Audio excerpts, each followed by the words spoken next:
Full டேங்க்ண்ணா 100 set பண்ணீங்களா இல்லை அது செட் பண்ணால் தான் ஓடும்.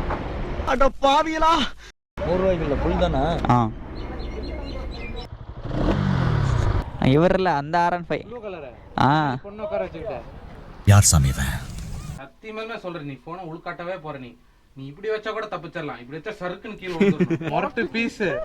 ப்ரோக்கு ஏதோ வண்டி கருகி போன வாடை அடிக்குது.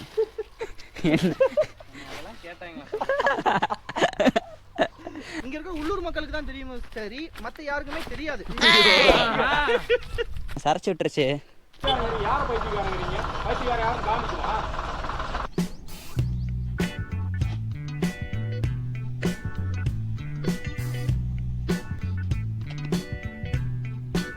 ஓகே, நம்ம எங்கே போகிறோன்னா கொல்லிமலை போகிறோம்.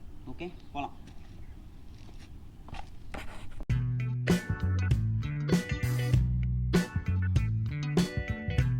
ஸோ எப்பவும் போல தான் நம்ம இன்றைக்கி ஒரு ரைடு போக போகிறோம். பட் இந்த டைம் நம்ம போகிற ரைடு வந்து கொஞ்சம் டிஃப்ரெண்ட்டாக இருக்கும்னு நினைக்கிறேன். ஏன்னா இவங்க வேறு ரூட்டில் கூட்டிகிட்டு போகிறேன் ப்ரோ. ரெகுலராக போகிற ரூட் இருக்காது, வழி தெரியும்னு கூட்டிகிட்டு போயிட்டுருக்காரு. தெரியுமா தெரியாதான்னு எனக்கு தெரில. டீ காணோம்ல, டீ கடையை காணோம் ப்ரோ. டீ கடையை கூட்டிகிட்டு வர சொன்னால் எந்த இடத்துக்கு கூட்டிகிட்டு இருக்காரு பார்த்தீங்களா?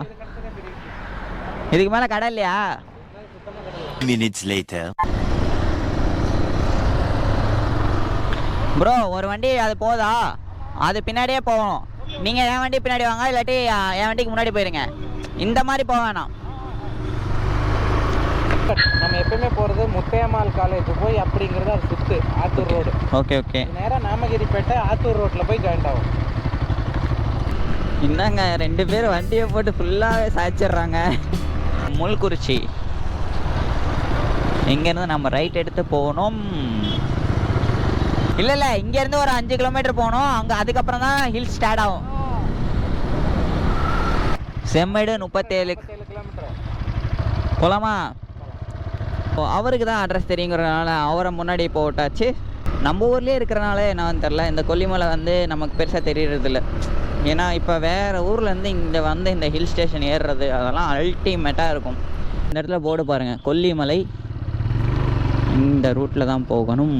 இப்படி திரும்பி பார்க்குறதுக்குள்ள காணாமல் போயிடுறாங்க இவங்க 2 பேரும். இந்த இடத்துலையும் ஒரு செக் போஸ்ட்டா? செம்மேடு இங்கேருந்து 38 கிலோமீட்டர் போட்டிருக்கு. ஸோ இங்கேருந்து தான் ஹில் ஸ்டார்ட் ஆகும்னு நினைக்கிறேன். கொல்லிமலையை பொறுத்த வரைக்கும் நீங்கள் மேலே ஏறி கீழே இறங்குறீங்கன்னு வச்சுக்கோங்களேன், அந்த ட்ராவல் தாங்க. டிசம்பர் ஜான்வரி ஃபுல்லாகவே க்ரீனிஷாக இருந்திருக்கும்ல. இதுதான் மெயினாக.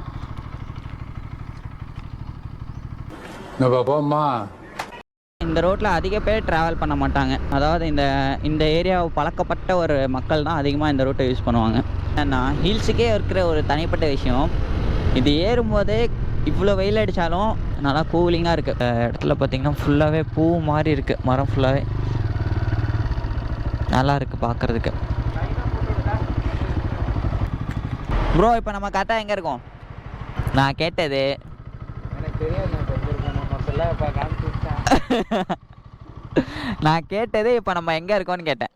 நீ என்ன சொல்கிற, எவ்வளோ கிலோமீட்டர் இருக்குது நம்ம போகிறது, எவ்வளோ வந்தோன்னு சொல்லிட்டு இருக்கிற. அது டேட்டா சொல்லியிருக்கலாமே ப்ரோ. இந்த ஹோட்டலில் நம்ம சாப்பிட்டுட்டு அதுக்கப்புறம் கிளம்புறோம். குழி பழைவு இந்த இடம் பேர் வந்து குழி வளைவு. சரி ப்ரோ, அந்த ட்ரீ பேர் என்ன bro? Purple tree. Purple tree purple கலரில் இருக்கிறனால நீ பர்பிள் ட்ரீன்னு பேர் வச்சிட்டியா? ஒரு புத்திசாலித்தனம். பிரேக்ஃபாஸ்ட்டை முடிச்சுட்டு கிளம்புறோம். எனக்கு அட்ரஸ் தெரில, ப்ரோவுக்கும் அட்ரஸ் தெரில. நம்ம இப்படி இறங்கும் போது இந்த பர்பிள் ட்ரீ இருக்குது பார்த்தீங்களா, இதுதான் அல்டிமேட்டாக இருக்குது. இதான் இந்த ட்ரீ தாங்க இந்த இடத்துல இருக்குது பாருங்கள். இங்கேருந்து 9 கிலோமீட்டர் போகணும். மாசிலா அருவிக்கு போகிறோம். அங்கே போயிட்டு ஓகே இதுதான் என்ட்ரன்ஸ். பெரியவருக்கு பார்த்தீங்கன்னா 30 ரூபா, சிறியவர் 10 ரூபா. டைமிங் பார்த்தீங்கன்னா காலைல 6 மணிலேருந்து ஈவினிங் 5 மணி வரைக்கும் இது ஓப்பன் பண்ணி வச்சுருப்பாங்க. அங்கே பாருங்கள் நின்றுட்டுலாம் இதெல்லாம் குரங்கு பார்த்துச்சுன்னா அவமானத்தில் சூசைட் பண்ணி தொலைஞ்சிருமே. உட்காந்துட்டு ஓட்டும் போது தான் பேலன்சிங்காக இருக்கும். பட் நின்றுட்டு ஓட்டினா நமக்கு வந்து உடம்புல ஒரு பெயின் வராதுன்னு வச்சுக்கோங்களேன். ஃபுல்லாகவே பாடிக்கு வந்து எந்த ஒரு அந்த ஷேக்கிங்கும் இருக்காது. எல்லா ஷேக்கிங்கும் வண்டி மேலே இருக்கும். 7 கார் இருக்குது, நிறையா பைக் இருக்குது. நம்ம 3 வண்டி கொண்டு வந்து இங்கே நிறுத்தியாச்சுங்க. நம்ம ஃப்ரெண்ட்ஸ் 2 பேர் அங்கே போயிட்டுருக்காங்க. டைம் என்ன ஆகுதுன்னு பார்த்தீங்கன்னா 11 மணி ஆகுது. மாசிலா அருவிக்கு தான் வந்திருக்கோம். டிக்கெட் எவ்வளோ வாங்கினாங்கன்னு பார்த்தீங்கன்னா 30 ரூபா வாங்கினாங்க. பைப்பை மேலே கொண்டு போய் அங்கே போய் தண்ணி ஊற்றுவாங்க. அது அப்படியே கல்லில் அப்படியே வரும். இதெல்லாம் மறுபடியும் அந்த தண்ணியே ஸ்டோர் பண்ணி மறுபடியும் பைப்புக்கு மேலே கொண்டு போய் ஊற்றுவாங்க. ஸோ நம்ம பைக் நிறுத்துற இடத்துலேருந்து இந்த டிஸ்டன்ஸ் எவ்வளோ இருக்கும்னு நினைக்கிறீங்க? ஒரு 200 மீட்டர் இருக்கும், வாய்ப்பு இருக்கு. 200 மீட்டர் இருக்கும். 200 மீட்டர். அங்கே பாரு, அங்கே பார்த்தாலும் தெரிஞ்சு தண்ணி. ஐயோ 30 ரூபா காசு வாங்கி ஏமாத்திட்டாங்க ப்ரோ. அவங்கெல்லாம் உங்களை வாங்கன்னு கூப்பிடல சரியா? நம்மளாம் வந்திருக்கோம், ஒரு பார்க்க போகிறோம் அவ்வளோதான். ஒவ்வொரு ட்ராவல்லையும் ஒரு விஷயத்த கற்றுக்குவேன். இந்த ட்ராவலில் நான் கற்றுக்கிட்ட விஷயம் அந்த பேக்கில் வந்து ஹெல்மெட் இந்த மாதிரி மாட்டிக்கலாங்கிறது தான். தண்ணி இல்லையே, அப்படிதான் ஏறுது. ஸோ இந்த தண்ணி அதில் ஏறி இங்கே வந்துட்டு மறுபடியும் அதே தண்ணி இதுலேருந்து ஏறுதா? சில அருவியில் இந்த மாதிரி தான் எப்போவுமே பண்ணுவாங்களா இல்லை? இல்லை, தண்ணி இருக்கும்போது அது பாட்டுக்கு வரும். வரும் ப்ரோ. ஆனால் ஆகாய நிகழ்ச்சியில் எப்பவுமே தண்ணி வந்துருக்கு பெஸ்ட்டு. ஆனால் என்ன ஆயிடுச்சு ஏறி அது ஒன்று. ஸோ இந்த இடத்துல நம்ம குளிக்க வேணாம்னு சொல்லி முடிவு பண்ணியிருக்கோம். ஸோ இந்த இடத்துக்கு வந்ததில் இன்றைக்கி என்ன ப்ரோ ஃபீல் பண்ணுறீங்க? வந்ததே ஃபீல் பண்ணுறேன்.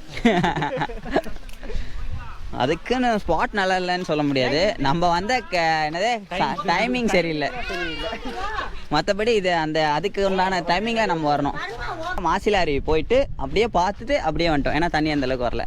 ஸோ மறுபடியும் இங்கேருந்து வண்டி எடுத்துகிட்டு கிளம்ப வேண்டியதான்.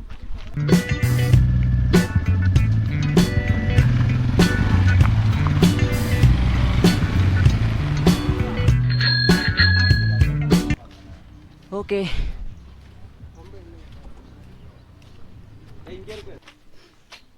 ஸோ இங்கே தான் இருக்குது. மேலே போயிட்டு அந்த வியூ பாயிண்ட் எப்படி இருக்குன்னு பார்க்கலாம். மூஞ்சி ஹெல்மெட் வச்சு மறைச்சா இப்போ பாரு மொத்த மூஞ்சியும் உலகத்துக்கு காமிக்க போகிறேன். தொலைச்சிட்டேன் அப்புறம். இன்னும் மேலே ஏறி டோட்டல் வியூவும் கொஞ்சம் கிளியராக தெரியும். இப்போ நம்ம எங்கே இருக்கோம்னா சீக்குப்பாறை வியூ பாயிண்டில் தான் இருக்கோம். இந்த இடத்த உங்களுக்கு பார்த்தாலே தெரியும், ஃபுல்லாகவே க்ரீனிஷாக இருக்குது. காலைல 6 மணிக்கு வந்திருந்தோம்னா இந்த வியூவே வேற மாதிரி இருக்கும் இல்லை ப்ரோ? ஒன்றும் தெரியாது,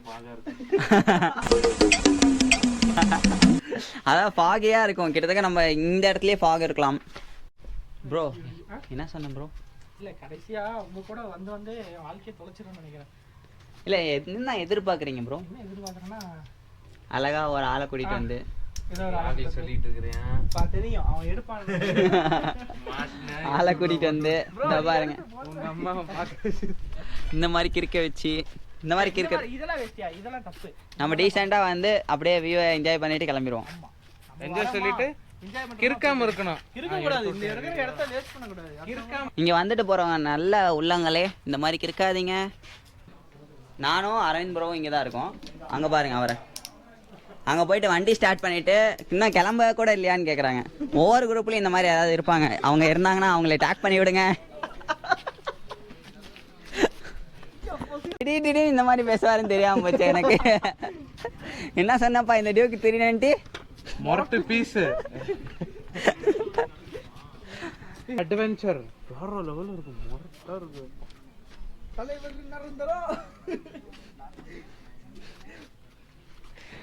கேஸ் நாங்கள் சீக்குப்பாறை வியூ பாயிண்ட்டை வியூ பண்ணிவிட்டு இப்போ கிளம்ப போகிறோம். கிளம்பும்போது பார்த்தீங்கன்னா இங்கே ஒரு KTM ரைடர்ஸ் ஃபுல்லாகவே இங்கே வந்திருக்காங்க போல். ஸோ அவங்களோட பைக் தான் இங்கே வரிசையாக நிறுத்தி வச்சுருக்காங்க. 1 hour ஆயிரும் போயிட்டு வருது. கண்டிப்பாக ஒன்று வரும். சரி 1 hour வரைக்கும் யாருக்கு பசிக்கலையோ அவங்கலாம் சொல்லுங்கள், நம்ம அங்கே போகலாம். இல்லை பசிச்சுன்னா சாப்பிட்டுட்டு கிளம்பலாம். என்ன சொல்கிறீங்க? சாப்பிட்டுட்டே போயிடலாம்.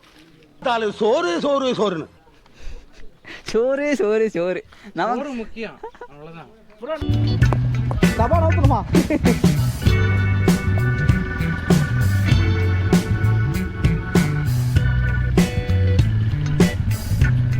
ஸோ சீக்குப்பாறை வியூ பாயிண்ட்லேருந்து நெக்ஸ்ட்டு நம்ம எங்கே வந்திருக்கோம்னு பார்த்தீங்கன்னா தாவரவியல் பூங்கா. ஸோ ப்ரோ இந்த பார்க்கோட ஒப்பீனியன் நீ என்ன சொல்கிற ப்ரோ? ஏன் இவ்வளோ குப்பையாக கிடக்குது? இடத்துல பார்த்தீங்கன்னா தண்ணி இருக்கணும். இதில் எல்லாமே தண்ணி வர மாதிரி டீசெண்டாக வச்சுருந்தாங்க ஃபஸ்ட்டு. இப்போல்லாம் பார்த்தீங்கன்னா ஒன்றுமே பண்ணல. ப்ரோ இப்போ நம்ம கரெக்டாக எங்கே போகிறோம் சொல்லி பார்க்கலாம். என்ன ஒரு காமெடி. தாவரவியல் பூங்காக்குள்ளார தான் வந்திருக்கோம். ப்ரோ வண்டி எடுத்துகிட்டு வந்திருக்கலாம் ப்ரோ. அதான் அலோடு கிடையாது. ரோடு இருக்கு, அலோடு கிடையாது ப்ரோ. ப்ரோ ரோடு தான் போட்டிருக்காங்க ப்ரோ, அலௌடு இல்லையாம்மா? என்ன இது? பர்மிஷன் கிடையாது. இப்போ நம்ம எங்கே போயிட்டுருக்கோம்னா தாவரவியல் பூங்கா. அதுக்குள்ளார நேராக வந்தீங்கன்னா ஸ்ட்ரைட்டாக ஏறி லாஸ்ட்டில் வந்து ரைட் திரும்பணும். ஏன் ப்ரோ? ரைட் திரும்பிட்டு ஒரு மண் பாதையா மண் பாதை வருது. அந்த மண் பாதையில் ஏறிக்கிட்டே இருக்கிறோம். எதுக்காகடா இவ்வளோ தூரம் ஏறுறோம் எனக்கே தெரியாது. உங்களுக்கு தெரியும்? எனக்கு வந்து வியூ பாயிண்ட்னு சொல்லி முன்னாடி ஒரு ப்ரோ கூட்டிகிட்டு போயிட்டுருக்காரு. அரவிந்த் ப்ரோ கூட்டிகிட்டு போகிறாரு. கீர்த்தி ப்ரோ நானும் ஃபாலோ பண்ணுறேன். எவ்வளோ தூரம் போகிறோன்னு தெரில. இப்போயே நாக்கு தள்ளுதுங்க. இன்னும் போகுது எங்கேயோ? இன்னும் போகலை ப்ரோ. இப்படிக்கா போயிட்டா மேலே ஏறுது ப்ரோ. பேஸ்மெண்ட் வீக்காக இருக்கும். ஓகே கைஸ், நம்ம மேலே வந்துட்டோம். போனாட்டி வரும்போது அரவிந்த் எங்கே தமிழில் எழுதிருக்கேன். தமிழ்லே எழுத முடியாது. காய்ஸ், உங்களுக்கு நான் ஆல்ரெடி சொல்லியிருக்கேன்ல, நம்ம ஒரு பொது இடத்துக்கு போனால் இந்த மாதிரி கிறுக்கக்கூடாதுன்னு. ஆமாம். ஏன் இந்த மாதிரி கிறுக்குறீங்க? ஏங்க இது எவனோ என் பேரை அரவிந்த் வச்சுருக்கான். நான் சொன்னேங்க உடனே கண்டென்ட். போன வாட்டி வரும்போது நான் தான் கிறுக்கினேன்னு இப்போ தான் ஒத்துக்கிட்டீங்க. ஒன்றும் இல்லைங்க, என் பேர் இங்கே அரவிந்த் போட்டுருச்சு. சரி நம்ம பேராக இருக்குமோன்னு சொல்லி தான் அது ரெக்கார்ட் ஆயிடுச்சு ப்ரோ. இந்த வியூ பாயிண்ட்டை பற்றி தெரில, பட் இந்த இடத்துல காற்று நல்லா அடிக்குதுங்க. ஸோ தாவரவியல் பூங்கா இருக்குல்ல, ஸோ அதுக்குள்ளார தான் வந்தோம். அதுக்குள்ளார வந்துட்டு அதுலேருந்து ஸ்ட்ரெயிட்டாக வந்து ரைட் எடுத்து ஒரு மண் ரோடு வரும். அந்த ரோட்டில் வழியாக வந்தீங்கன்னா இந்த வியூ பாயிண்ட் உங்களுக்கு இருக்கும். இந்த இடத்துல காற்று நல்லா இருக்குங்க. ஃபைனலி தாவரவியல் பூங்காவில் மேலே வியூ பாயிண்ட்டை போய் பார்த்துட்டு இப்போ இறங்கிட்டு இருக்கோம். கிட்டத்தட்ட பாதிக்கு மேலே இறங்கிட்டோம்னு நினைக்கிறேன். இருக்குது. பட் ஆனால் சேஃப்டிலாம் ஒன்றுமே கிடையாதுங்க. எனக்கு தெரிஞ்சுக்கு மேலே ஒன்றுமே கிடையாது. பட் இருந்தாலும் உங்களுடைய சேஃப்டிக்காக ஒரு 2-3 பேர் கூட, இப்போ ஒரு 4 பேர் வந்தீங்கன்னா தாராளமாக வரலாம். ஆமாம். என்னடா எல்லா இடத்துலையும் ஆக்சுவலாக நான் என்ன சொல்ல வரேன்னா, இவர் சொல்ல வர பாயிண்ட் வந்து இந்த இடத்துல சேஃப்டி கிடையாது. ஸோ நீங்கள் ஒரு கேங்காக ஒரு 5 பேர் இல்லை 4 பேர் வந்தீங்கன்னா இந்த இடத்த போய் விசிட் பண்ணுங்கள். தாராளமாக விசிட் பண்ணலாங்க. ஆனால் தனியாகவோ 2 பேரோ வந்தீங்கன்னா இந்த இடத்துல போகாதீங்க. முக்கியமாக இந்த வியூ பாயிண்ட்டுக்கு எப்படி வரணும்? ஸோ பொட்டானிக் கார்டன் உள்ள வந்துட்டு ஸ்ட்ரெயிட்டாக வந்தீங்கன்னா லாஸ்ட்டு ரைட்டு. அதுக்கப்புறம் பெரிய இது இருக்கும். என்ன இருக்கும்? குரங்கு இருக்கும். குரங்கு இல்லை ப்ரோ, அது பேர் என்ன? கொரிலா இருக்கும். அடுத்தது என்ன ப்ரோ பண்ணுறோம்? மொதல் சோறு திங்க போகிறோம்.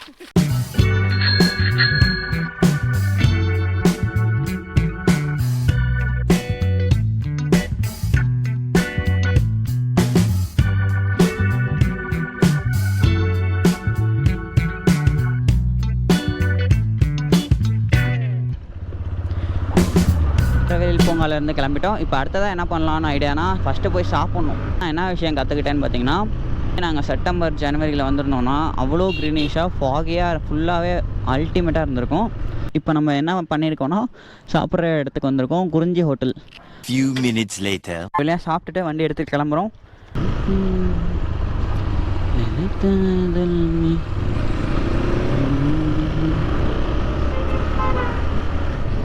பழங்குடியினர் சந்தை, அந்த சந்தை கிட்ட தான் இருக்கும். ஸோ ஹில்ஸ் இறங்குறோம். மொத்தமாக 2 கேரக்டருங்க. எப்படி சொல்கிறதுனா, ஒரு பைக்கில் 3 பேர். இந்த மாதிரி இது ஒரு கேரக்டராக இருக்கலாம்.